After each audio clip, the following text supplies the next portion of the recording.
रमता राम जपो रे प्राणी, अब तो सुन ले राम कहानी।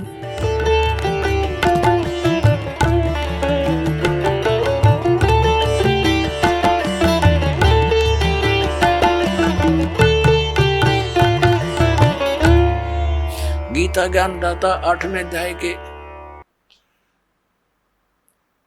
3 श्लोक में कहता कि अर्जुन वो परम अक्षर ब्रह्म है। अर्जुन ने 8वें अध्याय के प्रथम मंत्र में पूछा कि हे भगवान, आपने जो 7वें अध्याय के गीता जी के 29वें श्लोक में जिस तत्ब्रह्म के विषय में कहा है कि उसको जान करके प्राणी फिर केवल यहाँ से जन्म मृत्यु के रोग से छूटने का ही प्रयत्न करता है, जरा माने बुढ़ापा, वृद्धावस्था के कष्ट और मरण माने मृत्यु से ही बचने का छुटकारे की कोशिश करता है, वही संसार की किसी वस्तु में इच्छा नहीं रखता। तो 8वें अध्याय के प्रथम श्लोक में पूछा कि किम तत्परम। गीता ज्ञानदाता ने 8वें अध्याय के 3 श्लोक में कहा वो परम अक्षर ब्रह्म है।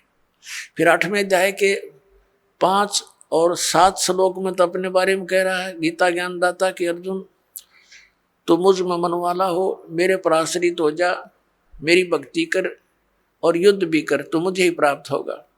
तो इसने अपनी भक्ति करने वाले को कहा है लेकिन मुझे प्राप्त होगा, शांति नहीं हो सकती, युद्ध तो करना पड़ेगा। 8वें अध्याय के 8, 9, 10 में कहा है कि उस परम अक्षर ब्रह्म की साधना करने वाला प्राणी उसके पास चला जाता है। 15वें अध्याय के 1 से लेकर 4 में कहा कि तत्वदर्शी संत की पहचान बताई है और उसके पश्चात वो तत्वदर्शी संत मिल जावे, सतगुरु मिल जावे, उसके पश्चात परमेश्वर के उस परम पद की खोज करनी चाहिए, जहां जाने के बाद साधक फिर लौटकर कभी संसार में नहीं आते। 18वें अध्याय के 62 और 66वें श्लोक में कहा कि अर्जुन तू सर्वभाव से उस परमेश्वर की शरण में जा, उस परम अक्षर ब्रह्म की शरण में जा, उसकी कृपा से ही तो परम शांति को और सनातन परम धाम को प्राप्त होगा। और ऐसे ही 18वें अध्याय के 66वें श्लोक में कहा कि सर्वधर्मान प्रीतज माम, मेरे सतर की जो साधना है, जैसे 8वें अध्याय के 13वें श्लोक में गीता ज्ञानदाता कहता है कि ओम इति एकाक्षरम ब्रह्म विवरण माम अनुसमरण ये प्रियाति तजन देहम सयाति परमाम गतिम। मुझ ब्रह्म का एक ओम मंत्र है और ओम से होने वाली जो परम गति है उसको वही प्राप्त कर सकता है जो अंतिम श्वास तक ओम का ही जाप करता हुआ शरीर त्याग कर जाता है। तो उससे कौन सी गति होती है? ब्रह्मलोक प्राप्ति होती है, क्योंकि ब्रह्म का मंत्र ओम है। 8वें अध्याय के 16वें श्लोक में गीता जी में कहा कि अर्जुन ये ब्रह्मलोक पर्यंत सब पुनरावर्ती में है, वहां गए हुए प्राणी भी फिर जन्म मरण के चक्कर में रहते हैं। और उस परम अक्षर ब्रह्म की भक्ति के लिए 17वें अध्याय के 23वें श्लोक में गीता जी में कहा कि ओम तत्सत इति निर्देश ब्रह्मण त्रिविद समर्थ है, ब्राह्मणा तेन वेदा च यगा विहिता पुरा। सच्चिदानंद घन ब्रह्म की के पाने की 3 मंत्र का निर्देश है। ओम तत्सत, ओम ये ब्रह्म का है, तत् ये अक्षर पुरुष का है। गीता जी अध्याय नंबर 15 के श्लोक नंबर 16 और 17 में 3 पुरुष हैं, एक सर पुरुष, एक अक्षर पुरुष, एक परम अक्षर पुरुष। जो परम अक्षर पुरुष है वो सबसे श्रेष्ठ है और वही वास्तव में अविनाशी है। अन्य सर पुरुष और अक्षर पुरुष को नाशवान कहा है और उसके उनके लोकों में जितने प्राणी हैं वो भी नाशवान है। तो उनकी भक्ति से तो मोक्ष हो ही नहीं सकता। अब श्रीमद् भगवद गीता अध्याय नंबर 17 के श्लोक नंबर 23 में ओम तो ब्रह्म का जाप सर पुरुष का और तत् ये सांकेतिक है, ये अक्षर पुरुष का, और जो सत शब्द है वो भी सांकेतिक है। इसको सार नाम भी कहते हैं, इसको आदि नाम भी कहते हैं, वो है परम अक्षर ब्रह्म का। तो इन तीनों मंत्रों की मजदूरी से, इन तीनों मंत्रों की साधना से हम भगवान प्राप्त कर सकते हैं, उस मोक्ष सफल प्राप्त कर सकते हैं, वो सुख प्राप्त कर सकते हैं जिसके विषय में वर्णन किया गया है। अब जैसे हम हैंडपंप लगाते हैं तो हैंडपंप में हम बोकी मारते हैं, तो ये बोकी और हैंडपंप ये हमारा उपास्य नहीं है, लेकिन इस तरीके के बिना वो उपास्य वस्तु नहीं मिल सकती है, वांछित वस्तु नहीं मिल सकती, जल नहीं मिल सकता। तो ये पूजा नहीं कर रहे हम तो वो साधन अपनाया है जिससे वो जल मिल जाए। तो ये जो मंत्र हैं ओमकार, ये दूसरे दो सांकेतिक हैं, ये कोई हम पूजा नहीं कर रहे, हम उस अपनी वांछित वस्तु के पाने के लिए साधन अपनाए हैं, ये साधनाएं हैं। तो ये साधना है उस परम अक्षर ब्रह्म के पाने की। जैसे सतनाम का 2 अक्षर का मंत्र है, एक ओम एक तत्। जैसे आदरणीय नानक साहिब जी की जन्म साखी के अंदर समुद्र की साखी में ये प्रमाण है उन 2 अक्षर के मंत्र का। दास अभी बोल के नहीं बताएगा। तो इन दोनों मंत्रों का जाप किया जाता श्वास उश्वास से। जैसे हमने जल निकालना, जल, तो उसके लिए हैंडपंप लगाएंगे, तो पहले बोकी मारेंगे, मिट्टी बाहर फेंकेंगे, बोकी मारेंगे, फिर बाहर निकालेंगे और पाइप नीचे छोड़ देंगे। यूं काम है समझो सतनाम का। 2 अक्षर की बोकी चलेगी श्वास उश्वास से।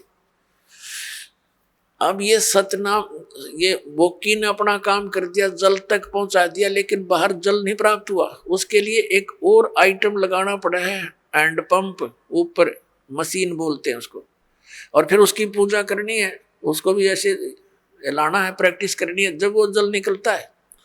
तो ऐसे ही केवल सतनाम प्राप्ति से भी मोक्ष नहीं, सारनाम नहीं मिलाता है, वो जल मिले नहीं। सारनाम समझो हैंडपंप का ऊपर का वो मशीन है। तो ये मशीन उसी समय लगी हुई सक्सेस होगी जब वो पाइप पूरी जल तक पहुंच चुकी होगी। बीच में अगर कोई कहे हैंडपंप लगा दे, मशीन फिट कर दे, मिस्त्री कभी नहीं करेगा। तो ये दास आपको ये सब व्यवस्था बता रहा है, ये आपने करनी है, मजदूरी करनी है इसकी। और जब सारनाम का समय आएगा, आपकी पाइप पहुंच जाएगी जल तक के आसपास, तो फिर हैंडपंप यानी सारनाम आपको दिया जाएगा।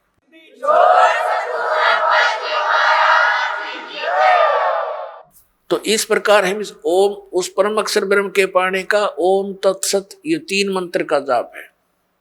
ओम ये ब्रह्म का है, तत् ये अक्षर पुरुष का है, उसको परब्रह्म भी बोलते हैं, और सत ये परम अक्षर ब्रह्म का, इसको पार ब्रह्म कहते हैं। पार ब्रह्म, एक परब्रह्म एक पार ब्रह्म। ब्रह्म तो ये सरपुरुष है, ये काल भगवान 21 ब्रह्मांड का स्वामी। अक्षर पुरुष इसको परब्रह्म कहते हैं, ब्रह्म से नेक्स्ट भगवान, पर यानी दूसरा।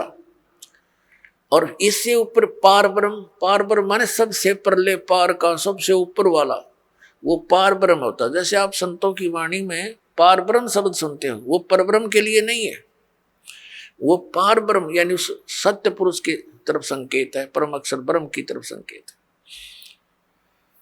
तो जैसे तो उस परमात्मा के पाने का फिर 3 मंत्र का जाप है, ओम तत्सत। तो इस प्रकार हम उस परमात्मा को पाएंगे। कैसे पाएंगे?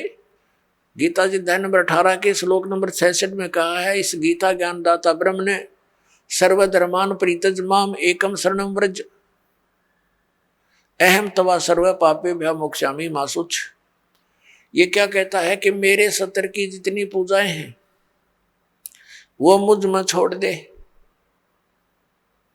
मुझे दे दे मेरे सत्तर का जो तूने मजदूरी करी है, फिर मैं तुझे यहां से जाने दूंगा नहीं, तू मेरा बंधक मजदूर है, और मेरा कर्ज उतार दे। फिर तू उसकी शरण में जा। एकम माने जिसके बराबर दूसरा ना हो, अद्वितीय, जिसके समान दूसरा कोई शक्तिशाली भगवान ना हो, उस एकम शरणम व्रज, उसकी शरण में जा। हरिन अज्ञानी हमारे धर्म गुरुओं ने अनुवाद करता है, ऋषि मंडलेश्वर ने अनर्थ कर रखे गीता जी में, अनुत्तम मान्यता थी उत्तम बता रहे हैं। ये देखिए ने व्याकरण बदल डाली अपनी अज्ञानता के कारण। और व्रज माने जाना होता है, ये आना बोलते हैं, आना लिखा हुआ अनुवाद कर रखा है। इंग्लिश का वर्ड है गो, और गो माने जाना होता, आना तो हो ही नहीं सकता। ये तो मूर्ख, अगर कोई उस सेंटेंस को ना समझ कर उसका अर्थ आना कर रहा है तो वो बिल्कुल अज्ञानी व्यक्ति है, वो आशय को समझा नहीं, उस प्रकरण के आशय से वो परिचित नहीं है।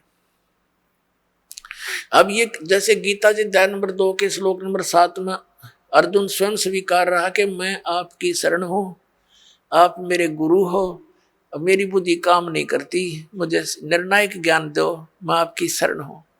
अब यहाँ फिर नो कहो है कि मेरी शरण में आ जाओ, उसकी शरण तो पहले कह रहा है मैं तो तेरी शरण खड़ा हूं। और सब धर्मों के कर्मों को मुझ में छोड़कर मेरी ये शरण में आ जा। अकल देखो इनकी। इन्हें बहुत सी जगह ऐसे अनर्थ कर रखे जहां ये समझ नहीं सके।